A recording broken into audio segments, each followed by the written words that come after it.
Hello दोस्तों, आज की कहानी सिर्फ काली लड़कियां। मैं बरसों बाद अन्नी के घर गई। उसकी भाभी आभा मुझे अपने कमरे में ले गई। थोड़ी बहुत बातों के बाद जब वो चाय बनाने गई तो मैं टेबल पर पड़ी डायरी उठाकर अलटने पलटने लगी। वो अन्नी के भाई अजय विश्वास की डायरी थी। जो पन्ना खुला उसे देख कपड़े र बगैर रह नहीं सकी। वो कुछ यूं था, मेरी प्यारी बहन अन्नी, आज तुझे हमसे बिछड़े हुए पूरे 28 बरस हो गए। अगर तू अब होती तो देख पाती कि देह के रंग के कोई विशेष मायने नहीं होते। तेरे जाने के बरस भर बाद जब मेधा जन्मी तो मुझे लगा जैसे तू ही घर लौट आई। उसमें मैंने हमेशा तुझे देखा, मैंने उसे नहीं, जैसे तुझे पाला। तेरे अंतहीन अपराजय अवसाद को निर्मूल कर देने की धुन में उसे पूरी तरह आत्मनिर्भर और सक्षम बना दिया। तेरी इस भतीजी ने IIT रुड़की बीटेक इलेक्ट्रॉनिक्स में टॉप किया। Defence college of advance technology से एमटेक में भी टॉप ही करने के बाद उसे DRDO द्वारा चलाए जा रहे प्रोग्राम में भारत के 10 युवाओं में से एक चुना गया। वहीं उसे अपेक्षाकृत कठिन कोर्स गाइडेड वेपन के निर्माण के लिए चुना गया। उसके यानी तेरे सातों आसमान तब उसकी यानी तेरी मुट्ठी में कैद हो गए जब उसे भारत की जटिलतम मिसाइल निर्माण के लिए वैज्ञानिकों की टीम का प्रमुख चुना गया। सफल होने के रास्ते तो और भी हो सकते थे अन्नी, पर मैंने उसे वहीं भेजा क्योंकि वैज्ञानिक परीक्षण वैज्ञानिक की देह का रंग देखकर सफल या असफल नहीं होते। अब उसका जीवन उसके रंग रूप से तो प्रभावित होने नहीं जा रहा अन्नी। पता है, तेरी इस काली स्याह भतीजी मेधा के सामने एक से एक गोरी लड़कियों के सौंदर्य फीके पड़ गए। सहपाठी लड़कों के पुरुषत्व के घमंड में प्रधान बनने के सारे अभिमान उसके व्यक्तित्व से टकराकर चूर चूर हो गए। काश तू भी अभी जन्मती अन्नी, तब जबकि मैं इतना बड़ा था। तब तुझे यूं हिम्मत हारनी नहीं पड़ती मेरी प्यारी बहन। बाबूजी ने हम तीनों भाइयों की अच्छी शिक्षा के लिए सीमित साधनों का हवाला देकर तेरी शिक्षा कुर्बान कर दी। उस समय मेरे लाख समझाने पर भी वो नहीं समझे कि उनके घर में जन्म लेकर तू पराया धन नहीं हो सकती है। विवाह तो हम सबके भी हुए ही। चल, मैं तो उनके पास रह पाया, पर बाकी दोनों भाई तो परदेश जाकर उनके पास उतना भी नहीं आ पाए जितना तू आ पाती अपनी ससुराल से उनके पास। बाबूजी की पुरानी सोच पर तू उन्हें क्षमा कर देना अन्नी। तेरा दुहक मैंने हमेशा समझा। तुझे आशा बंधाने और समाज को राह दिखाने के लिए ही तो मैंने इतनी अधिक सांवली आभा से विवाह किया था। कितना नाराज हुए थे माँ बाबूजी दोनों आभा से विवाह के नाम पर। उन्होंने तो उसे आज तक भी मन से स्वीकारा ही नहीं। तू तो अच्छी तरह जानती थी, फिर इस तरह हिम्मत क्यों हारी तूने?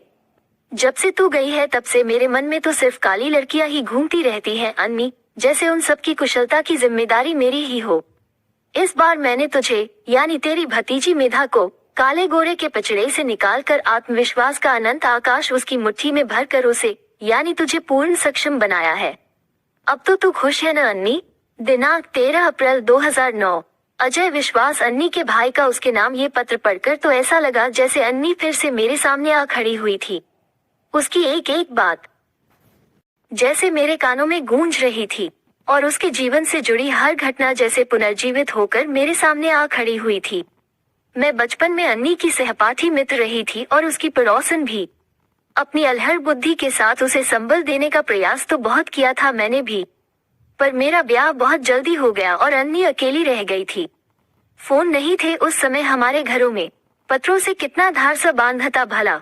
अपने ब्याह से पूर्व उसकी लगभग हर व्यथा मैंने अपने कानों सुनी थी। सिर्फ सुनी ही नहीं, काफी कुछ अपनी आंखों देखी भी थी मैंने उसकी व्यथा, जिसे उसने बहुत ही बेरहमी से खत्म किया था। मैं उसकी व्यथा कथा और उसकी खुद से बेरहमी को कभी एक दिन भी तो भुला कर जी नहीं सकी, पर मैं आज आपको उसकी व्यथा सुनाकर उससे जुड़ा अपना दुख शायद थोड़ा कम कर पाऊं। 3 भाई थे अन्नी के। 2 विदेश चले गए थे। सबसे छोटा अजय इंजीनियरिंग करके अपने ही शहर में नौकरी कर रहा था। सबसे छोटी और इकलौती बहन थी अन्नी, काली स्याह अन्नी। सचमुच बहुत ही काला रंग था उसका, मैला मैला सा, छोटी छोटी गोल गोल आंखें, सलेटी रंग के होंठ और सिर पर उलझे उलझे काले घुंघराले बालों का बेतरतीब घना छत्ता, पिता जैसा पक्का रंग, माँ जैसे हौच पौच नैन नक्श और ठिगनी रास। पढ़ाई के नाम पर भी उसके पिता उसे आर्ट्स में ग्रेजुएट ही करा पाए थे, वो भी प्राइवेट, जिसके इस गलाकाट प्रतियोगिता वाले समय में मायने ही क्या है। फलस्वरूप उसका मन रसोई में रम गया था। पाक कला की शौकीन और प्रवीण अन्नी खूब बनाती, खूब खिलाती और खूब खाती भी। इस स्वादिले शौक के चलते कब उसका शरीर उसकी उम्र से बड़ा हो गया पता ही नहीं चला। उसमें किसी लड़के या लड़के वालों को पसंद करने योग्य कोई विशेष तो क्या साधारण बात भी दिखाई नहीं दी? तो क्या कोई भी गुण दिया ही नहीं था प्रकृति ने उसे? नहीं, ऐसी बात नहीं। उसे तो गुणों की खान भी कहा जा सकता था। उसकी निर्दोष खिलखिलाहटें, उसकी दुर्लभ निश्चलता, धुले पारदर्शी कांच सा साफ मन और अपने पराये हर एक के लिए उसकी छोटी छोटी आंखों से झांकता स्नेह का विशाल सागर, क्या ये वो विशेषताएं नहीं है जिन्हें उसके गुणों में सम्मिलित किया जा सकता? परंतु बाजारवाद के इस अंधे युग में अक्सर खूबसूरत कव में घटिया चीजें खरीद लाने वाले लोग आंतरिक सौंदर्य के याचक होते ही कहाँ हैं? अन्नी भी दूसरी सभी लड़कियों की तरह अपने अंतस में छिपाकर अपने सपनों के राजकुमार की रचना बड़ी तरतीब से करती। उसमें कौन सी विशेषताएं हों और कौन से अवगुण न हों, सावधानी से तय करती। सपनों का राजकुमार आता तो जरूर, पर उसकी झलक मात पाकर उल्टे पांव भाग खड़ा होने को आतुर रहता। फलतः अन्नी को अपने ही द्वारा सावधानी से घड़ी सपनों के राजकुमार की उस मूरत को मजबूर होकर रेत के घरोंदे सा मिटा देना पड़ता। खुशी खुशी फिर से सपनों के नए राजकुमार का सृजन कर्म तेजी से चलता। ठीक वैसे ही जैसे विश्वकर्मा पल भर में कोई पूर्ण व्यवस्थित नगर बसा दे। आरंभिक अस्वीकार तो उस जिंदादिल लड़की की आशा को पराजित नहीं कर सके, परंतु निरंतर अस्वीकारों की दलदली जमीन में उसकी आशा धीरे धीरे धंसती चली गई। वो उससे निकलने को जितना छटपटाती, अस्वीकारों की दलदल उसे उतनी ही नीचे खींचती जाती। प्रतिक्रिया स्वरूप निराशा और हताशा अपना आकार बढ़ाती ही चली गई। उस अनभिज्ञ भोली लड़की को अपने काली कुरूप होने के इस कदर दुष्परिणाम का तो अभी तक गुमान भी नहीं था। वो इस तरह हतप्रभ रह गई जैसे किसी को अकस्मात पता चले कि उसका सब कुछ लुट चुका है, यहाँ तक कि उसके पैरों तले की जमीन भी उसकी अपनी नहीं है। अब गहरी चिंता में डूब चुकी अन्नी अपलक जागती हुई रातों में प्राण लेवा निराशा से निपट अकेली ही जूझती। कभी बेतहाशा आंसू बहाती, कभी माता पिता के संसर्ग के क्षणों को कोसती। सोचती कितनी घृणा और कुत्सित विचार भरे होंगे उस क्षण परस्पर उनके मध्य। संभवतः मात्र काया ही मिलन करती रही होगी, पर मन किंचित भी प्रफुल्लित न हुए होंगे दोनों के। अन्यथा सृजन के उन सुंदरतम कोमल क्षणों का प्रतिदान उसकी इस महाकुरूप काया में क्यों कर प्रकटता? कभी सोचती कि वो कहीं माता पिता के प्रेम में फरेब और कपट की प्रतिछाया तो नहीं, वरना तीनों बड़े भाई इतने कुरूप काले क्यों न हुए? उसने कहीं सुना था कि पति पत्नी में से जो भी अपनी बात दृढ़ता से मनवा लेता हो, संतान उसी का रंग रूप ग्रहण कर लेती है। तो क्या माता पिता दोनों ही बराबर की जिद करते रहे होंगे? जिद भी बेधगी, जिसकी वजह से दोनों के व्यक्तित्व के मात्र दुर्गुण ही आए उसमें। मलाल करती कि काश माँ का रंग और पिता के नैन नक्श भी उसे मिल गए होते तो वो इतनी काली कुरूप तो ना ही हुई होती। वो रह रह कर अधीर हो उठती, स्वयं से ही अनेक निर्मम प्रश्न करती। क्यों क्यों आखिर क्यों नहीं पहचानता कोई मन की अच्छाइयों का अप्रतिम रूप? क्यों नहीं देखता कोई प्रेम की स्निग्धता, समर्पण का चमचमाता उजला रंग? देह पर चढ़ी झीनी काली परत क्यों हावी हो जाती है इंसान की इन भारी भरकम अच्छाइयों पर? अन्नी ने एक बार माँ को अपनी एक सहेली का वजन कम करने के लिए जिम जाना बताया और दूसरी का ब्यूटी पार्लर जाना, इस आशा के साथ कि माँ प्यार से कहेगी, अन्नी बेटा तू भी चली जाया कर जिम और ब्यूटी पार्लर अपना रंग रूप निखारने। पर उसकी आशा के विपरीत लड़के वालों के घर से कल ही हुई न से झुंझलाए हुई निपट गंवारी माँ उस पर चिल्ला कर पड़ी, दुनिया की होड़ करो बस, खुद की शक्ल सूरत तो देखो मत, उन्हें देख और खुद को देख। यूं भी उनके बाप तो रिश्वत की कमाई बोरे भर भर लाते हैं, तेरे बाप से कमाई गई ऊपर की कानी कौड़ी भी जो तुझे ब्यूटी पार्लर भेजूं। इतना शौक चढ़ा है गोरी होने का तो खड़िया रगड़ ले, कसरत करने जिम जाएंगी महारानी। घर का काम करो, कौन सी कसरत बड़ी है इससे? सारा दिन बकरी की तरह चर चर कर बोरे सी फूल गई है। कौन जाने मेरे किन पाप कर्मों का फल दिया ऊपर वाले ने, तीन तीन सजीले बेटों के इतने दिनों बाद तुझ जैसी काली कलूटी बेटी मेरी गोद में डाल। माँ के इस अप्रत्याशित व्यवहार पर वो किसी महापाप कर लिए जैसे निरपराध से अपराध बोध से भर उठी थी। दृष्टि पांवों के पास जमीन पर चिपक कर रह गई थी, कहीं और पांव वही जमीन में गड़े से रह गए थे देर तक। दरअसल कोई माँ इस कदर कठोर नहीं हो सकती, सच है। अन्नी की माँ भी तो कहाँ थी इस कदर कठोर, परंतु मध्यम वर्गीय परिवारों में पैसे की किल्लत बनी रहती है और कोई माने या न माने पैसा प्यार और स्नेह को भी प्रभावित करता है जरूर। अन्नी की माँ भी उसे हर माँ की तरह प्यार ही करती थी, परंतु उसके ब्याह के दानव ने उस प्यार में दाग लगा दिया था। बार बार अन्नी को अस्वीकृत किया जाता रहा। कोई एकाध अगर अन्नी की शक्ल सूरत पर समझौता करने को तैयार भी होता तो वो दहेज इतना मांग लेता कि उनका यह मध्यम वर्गीय परिवार जुटा ही न पाता। पिता ने तो इतना कभी कमाया ही नहीं था, बेटों की कमाई भी अभी शुरुआती दौर में ही थी। अतः अन्नी के साथ साथ उसके माँ बाबूजी का संतुलन भी बिगड़ने ही लगा था। पिता तो फिर भी कुछ दूरी पर ही रहे, पर माँ का हर समय का चिड़चिड़ाहटों से भरा सानिध्य अन्नी को मार गया। सारे समाज के तिरस्कार के साथ अपनी ही माँ के द्वारा तिरस्कृत होकर छलनी हुई वो बेबस लड़की ईश्वर से पूछती, हे ईश्वर, संसार को तो छोड़ो, तुम्ही ने कौन सा रहम कर दिया मेरे ऊपर। मेरी जो माँ स्नेह की प्रतिमूर्ति थी उस तक के मन में मेरी अथाह घृणा भर दी, तो दूसरे किसी से क्या आशा रखूं। अजय भैया ना होते तो मैं कभी की मर ही चुकी होती। कभी वो ईश्वर से पूछती, तुमने ये क्या किया प्रभु, सिर्फ आंखों को काली बनाने वाली गाढ़ी काली स्याही मेरी सकल काया पर ही उड़ेल दी।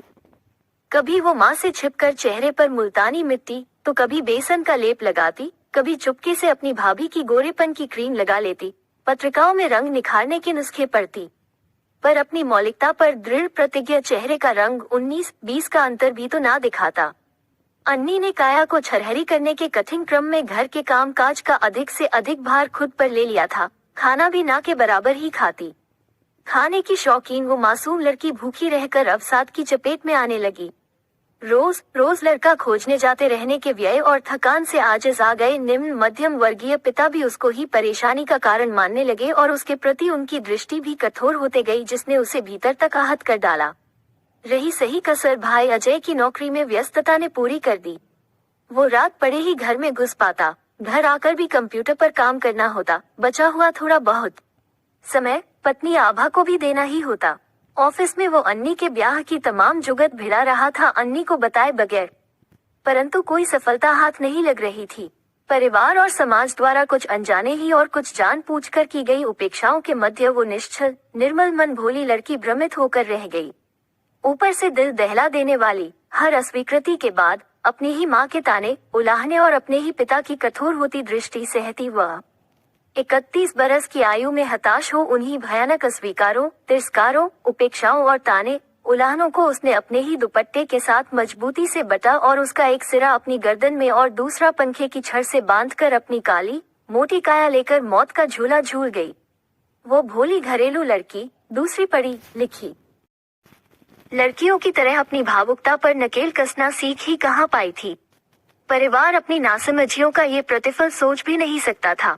सब हताश थे, विशेषकर अजय बहुत व्याकुल हो उठा था। अजय उसकी पढ़ाई के समय उसकी मदद नहीं कर सका था, तब वो भी तो पढ़ाई ही कर रहा था, परंतु अब तो वो स्वयं कमाता था। उसने अन्नी को फिर से पढ़ाने लिखाने का प्रयास भी किया था, परंतु इस बार अन्नी ध्यान लगा ही नहीं सकी थी पढ़ने लिखने में। अजय को बार बार पश्चाताप होता कि काश उसने थोड़ा अधिक समय दे दिया होता अन्नी को, तो शायद उसे यूं मरना न पड़ता। अन्नी की आत्महत्या के ठीक 1 बरस बाद अन्नी के तीसरे यानी सबसे छोटे भाई अजय विश्वास की पहली संतान उसकी बेटी ने जन्म लिया। बच्ची की झलक मात्र ही परिवार का दिल बैठाने के लिए काफी थी। जैसे मरकर भी अन्नी अपने प्यारे भाई अजय से अलग रह नहीं सकी थी और बरस भर बाद इतिहास को दोहराने चुपके से वापस अपने घर चली आई थी। बच्ची का जन्म घर में खासा मातम लेकर आया। अन्नी की भयावह मृत्यु का धुंधलाता दृश्य खुद को झाड़ पोंछ कर घर के हर सदस्य के दिल में सीना तानकर आ खड़ा हुआ। सब एक दूसरे से आंखें चुरा रहे थे, कभी दीवार पर टंगी अन्नी की माला चढ़ी तस्वीर को देखते, कभी दृष्टि चुराकर उस नवजात को। रूपरंग को लेकर समाज की खोखली मान्यताओं से जन्मी उपेक्षा ने माँ आभा की आंखों से बच्ची के लिए नैसर्गिक ममता को पीछे धकेल दिया था। आभा की आंखों में अन्नी की असमय मृत्यु का आतंक उस नन्ही बच्ची के भविष्य के भय से जुड़ गया था, जिसे बच्ची के पिता अजय विश्वास ने सहज ही ताड़ लिया। स्त्रियां भी विचित्र ही होती है, खुद कैसी भी आड़ी तिरछी क्यों न हो, परंतु बहु बेटियों में रूप सौंदर्य की कमी उनके लिए घर में जैसे अमावस्या सा अंधकार ला पटकती है। कहीं न कहीं अजय को तो संतोष ही हुआ था इस रूप में अन्नी के लौट आने का। वो इस और अन्नी के अथाह प्यार के ऋण से उऋण होने का अवसर पा गया था, जैसे इस बच्ची को योग्य बनाकर माँ, बाबूजी और सारे समाज द्वारा की गई उसकी उपेक्षा और उसके साथ हुई नाइंसाफी के पश्चाताप से मुक्ति पा जाने का ये रास्ता दिया था। प्रकृति ने उसे वह समझ गया और उसने आभा के पास लेटी बच्ची को अपनी गोद में उठा लिया था। माँ बाबूजी को उनकी पहली पोती तथा पत्नी को उसकी पहली संतान की बधाई देकर माहौल को थोड़ा हल्का किया। अजय अपने परिवार में सबसे अधिक पढ़ा लिखा था, प्रगतिशील विचारों से भरा युवा, आधुनिक होते समाज का हिस्सा, जो ये जानता था कि आने वाला कल स्त्री का भी होगा जहां उसके रंग रूप से उसका जीवन प्रभावित नहीं होगा। इसलिए वही कर सकता था ये सब। इसलिए नहीं कि वो पुरुष था तो वही सोच सकता था। एक स्त्री, वो भी माँ, अपनी बेटी के लिए जरा भी नर्म नहीं थी, और एक पुरुष, भाई ही सही पर अपनी बहन की पीड़ा को समझ सका, अपने लिए उसके निस्वार्थ प्यार को समझ सका था, जिसका प्रतिफल न दे पाने का पश्चाताप बारीक सुई की नोक बनकर उसे भीतर तक चुभता रहता। स्त्री अगर अन्नी के स्थान पर कोई और होती जिसने समाज के, घर के इस रूप से आजज आकर यह कदम उठाया होता तो संभवतः अजय भी तटस्थ ही रहा होता, परंतु ये तो उसकी लाडली बहन अन्नी के साथ ही हुआ था न। इस समय उसकी तटस्थता उसके जीवन को निर्मूल ही कर सकती थी। आभा ने बच्ची का रंग निखारने के लिए कौन सा उपाय नहीं किया, परंतु प्रकृति अभी मिलावटखोरी से बची हुई है। उसकी ईमानदारी सिद्ध करता बच्ची का पक्का रंग टस से मज नहीं हुआ। अपने पसंदीदा फुलकारी वाले जिस गुलाबी दुपट्टे को ओढ़कर अन्नी ने अपने मन में न जाने कितने सपने पोसे होंगे, उस भयावह रात उसी गुलाबी दुपट्टे से बंध कर लटकती हुई अन्नी की लंबी हो गई गर्दन, उसकी फटी हुई आंखें, उसके मुंह से लंबी होकर बाहर निकल आई सफेद जीभ, पंखे से लटकी उसकी काली मोटी सकल काया, रात को आंखें बंद करते ही अक्सर आभा के आगे झूलने लगती और वो भयभीत हो अचानक चीख पड़ती।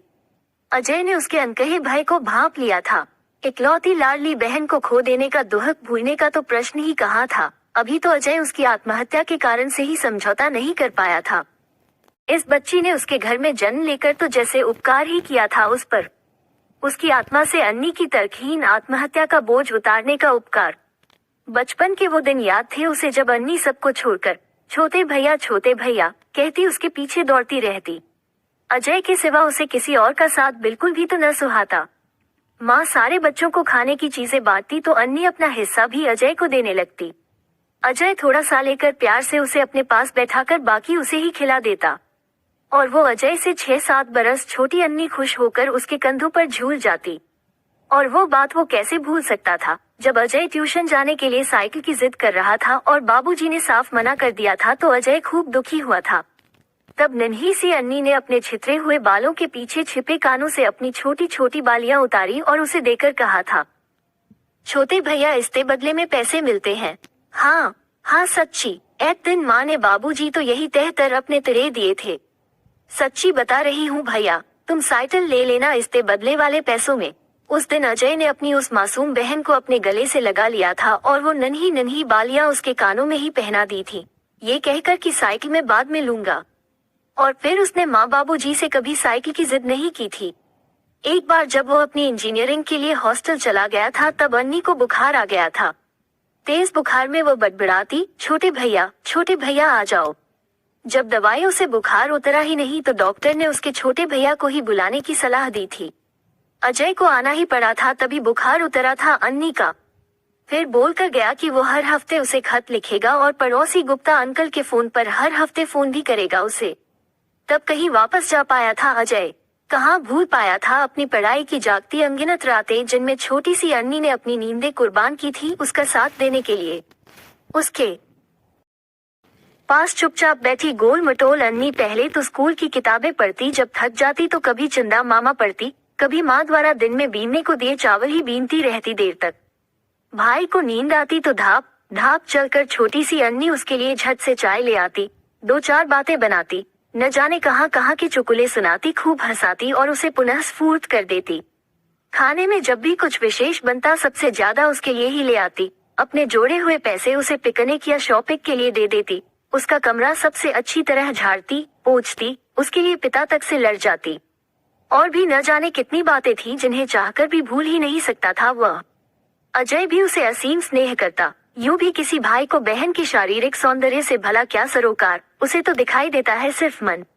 जो गलतियां अन्नी के साथ हुई वो इस बच्ची के साथ हरगिज नहीं दोहराई जाएंगी, ऐसा निश्चय किया अजय ने।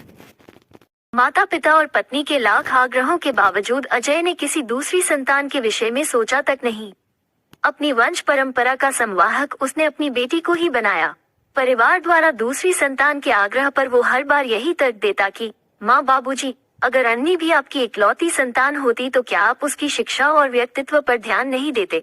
और अगर वो भी हम तीनों भाइयों की तरह बड़ी बड़ी कंपनियों की कमान संभाल रही होती तो क्या अपनी बुद्धि को एक तरफ रख अपने तन पर लिपा गाढ़ा काला रंग ही देखती रहती? 85 पढ़े लिखे लोगों की मुखिया बनकर अपने करियर के चमचमाते प्रभात के आगे तन पर चढ़ी सांझ को ही हावी होने देती खुद पर। बेटी की अधिकतम जिम्मेदारियां उसने स्वयं उठाने का उद्घोष कर दिया था। घर में पंडित से नामकरण न करवा कर नाम भी स्वयं ही रखा, मेधा विश्वास। माँ ने समझाना चाहा, बेटियां तो माँ के सानिध्य में ही ठीक पलती है बेटा। अजय स्वयं को पल भर भी तो नहीं रोक सका था माँ को कड़वा उत्तर दिए बगैर। तुम तो चुप ही रहो माँ। माँ होकर भी कहाँ देख पाई थी तुम अन्नी के भीतर की बेचैनी, कि अपने काले रंग को बस जरा सा निखार लेने की कितनी ललक होने लगी थी उसे अपने अंतिम दिनों में। मैंने देखा था उसे घोर अवसाद में घिरकर चुपके अकेले आंसू बहाते हुए। पुरुष होकर भी मैंने महसूस की थी उसकी छोटी छोटी आंखों में समाई विकराल विवशता।